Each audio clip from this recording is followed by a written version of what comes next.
Assalamualaikum warahmatullahi wabarakatuh. Anak-anak, apa kabarnya semua? Semoga kita selalu dalam keadaan sehat walafiat dan mendapat lindungan dari Allah Subhanahu wa taala, dan semoga Allah memberikan kemudahan kepada kita dalam melaksanakan aktivitas kita sehari-hari serta melancarkan rezeki kita, amin ya rabbal alamin. Pada pertemuan kali ini kita akan membahas tentang 8 sikap yang dapat kita hindari apabila kita dapat menerapkan perilaku sholat di dalam diri kita sehari-hari. Baik, sebelum kita mulai pelajarannya, mari kita seperti biasa membaca surah Al-Fatihah dan dilanjutkan dengan bacaan doa sebelum belajar agar kita mendapatkan ilmu yang bermanfaat. Dan semoga bacaan surah Al-Fatihah kita ditujukan Allah pahalanya kepada guru kita dan orang tua kita. Kita mulai. Bismillahirrahmanirrahim. Alhamdulillahi rabbil alamin. Ar-Rahmanirrahim. Maliki yaumiddin. Iyyaka na'budu wa iyyaka nasta'in. Ihdinas siratal mustaqim. Siratal ladzina an'amta 'alaihim ghairil maghdubi 'alaihim waladdallin. Amin. Raditu billahi rabba wa bil islami dina wa bi Muhammadin nabiyya wa rasulah. Rabbi zidni ilma warzuqni fahma, amin. Kita mulai pelajarannya. Jadi pada pertemuan hari ini kita akan membahas tentang perilaku yang mencerminkan pemahaman terhadap ibadah sholat. Jadi apabila kita sudah paham tentang ibadah sholat, ada perilaku-perilaku yang dapat mencerminkan, yang dapat membekas di dalam diri kita. Kalau pertemuan yang lalu kita membahas perilaku-perilaku yang baik, nah pada hari ini perilaku-perilaku buruk yang dapat dihindari apabila kita sudah mencerminkan sikap sholat di dalam diri kita. Ada 7 ya, 1, 2, 3, 4, 5, 6, 7. 7 sikap ini harus dapat kita hindari. Apabila kita sudah memahami dan menghayati pelaksanaan ibadah sholat, ada 7 sikap ini yang harus dapat kita hindari dan kita ingat agar sholat kita membekas di dalam diri kita.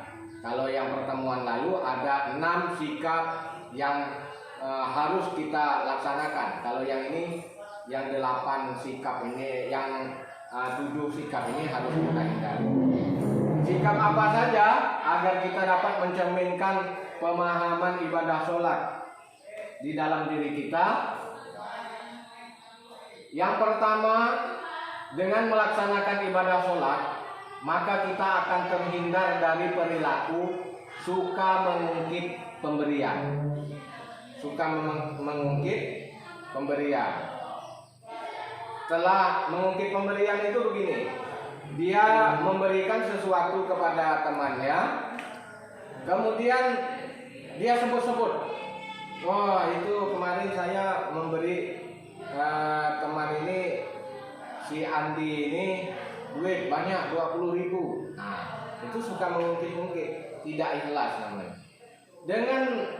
Dengan menerapkan ibadah sholat, dengan menghayati ibadah sholat, maka kita akan terhindar dari perilaku mengungkit pemberian ini. Apa sebab? Karena dengan melaksanakan sholat itu kita selalu ikhlas karena Allah Subhanahu wa ta'ala. Pernah tidak kamu di dalam sholat misalnya tadi sudah sholat zuhur, kemudian besok sholat zuhur lagi. Pernah tidak kamu katakan bahwa kan kemarin sudah sholat zuhur? Nah ini, jadi kita tidak mengungkit perbuatan yang lalu, kita laksanakan. Bila tiba masanya kita lakukan. Nanti tiba masanya sholat asar, kita lakukan lagi sholat asar. Tidak ada kita ungkit-ungkit lagi sholat-sholat kita yang telah lalu. Kemudian perilaku yang dapat kita hindari apabila kita telah menghayati ibadah sholat ini, suka meremehkan teman, ya. Kita akan terhindar dari sikap suka meremehkan teman ini. Orang yang sholat itu tidak akan meremehkan temannya lagi. Siapapun temannya yang ada di dekatnya, itu dia tetap khusyuk sholatnya. Dia tidak memikirkan apakah temannya ini orang kaya atau apakah temannya ini pejabat atau apa, tidak. Nah itu, jadi dia tidak suka meremehkan teman. Sikap yang dapat kita hindari ini, sikap suka meremehkan teman ini akan terhindar apabila kita sudah menghayati ibadah sholat. Kemudian yang ketiga, apabila seseorang sudah menghayati ibadah sholat ini, dia pasti terhindar dari sikap ingin menang sendiri. Terutama di dalam sholat berjamaah, ya kan? Tidak ada orang yang ingin menang sendiri. Ketika imam membaca Al-Fatihah, kita tetap mendengarkan. Tidak ada kan? Kita sholat, imam membaca Al-Fatihah, orang di belakangnya juga ikut membaca Al-Fatihah keras. Tidak. Nah, sama dengan di sampingnya juga, kita tetap saling menjaga. Tidak juga kita dengan samping kita baca surat Al-Fatihah keras-keras. Jadi agar itu terhindar kita. Itu memang sudah diatur. Kita membacanya ketika kita menjadi makmum, kita membaca bacaan sholat kita yang bisa kita dengar sendiri saja. Jangan sampai mengganggu orang lain. Yang keempat, suka mencuri. Orang yang sholat tidak akan suka mencuri lagi. Kalau dulunya dia biasa mencuri, ketika dia sudah rajin melaksanakan sholat, dia tidak akan terhindar dari sikap suka mencuri ini, ya. Jadi tidak pernah orang sholat itu mencuri-curi. Apa maksudnya? Orang yang sudah menerapkan ibadah sholat di dalam dirinya, dia tidak pernah mengurangi lagi. Misalnya sholat maghrib 3 rakaat, dia curi 1 rakaat. Lalu dia sholat maghrib 2 rakaat saja, tidak kan? Tidak pernah. Kita tetap melaksanakan setiap hari, kita sholat tetap sholat maghrib 3 rakaat, sholat isya 4 rakaat. Nah ini tidak ada mencuri-curi lagi. Sikap yang akan terhindar yang kelima, suka meminta pada sesama.